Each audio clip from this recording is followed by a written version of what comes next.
چلو سورہ نور آیت نمبر 32 کے اندر اللہ تعالیٰ فرماتے ہیں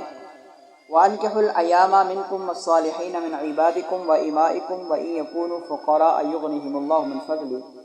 کہ تم ان بچیوں کا بیاہ کرا دو جو بے بیائے ہیں اور کنوارے ہیں، ابھی ان کا نکاح نہیں ہوا، اگر وہ تنگ دست ہیں، فقیر ہیں، غنی نہیں ہیں تو اللہ تعالیٰ ان کو اپنے فضل سے غنی کر دے گا۔ اور حدیث پاک میں اللہ کے نبی صلی اللہ علیہ وسلم فرماتے ہیں کہ 3 آدمیوں پر اللہ کا حق ہے کہ وہ ان کو اپنے فضل سے غنی کرے گا۔ پہلا وہ شخص جو اللہ کی زمین پر اعلاء کلمت اللہ کے لیے جہاد فی سبیل اللہ کرتا ہے، اور دوسرا وہ شخص جو مکاتب کا معاملہ کرتا ہے، اور تیسرا وہ شخص جو پاکی حاصل کرنے کے لیے نکاح کرتا ہے۔ تو ہمیں بھی چاہیے کہ ہم اللہ کے حکم اور رسول اللہ صلی اللہ علیہ وسلم کے طریقے پہ عمل کرتے ہوئے اپنے نکاحوں کو آسان، سادہ اور جلدی کریں۔ یہی معاشرے کی خوبصورتی بھی ہے، یہی مسلمان کی شان بھی ہے، اور یہی مسلمان کو زیب بھی دیتا ہے۔ اللہ تعالی ہمیں عمل کرنے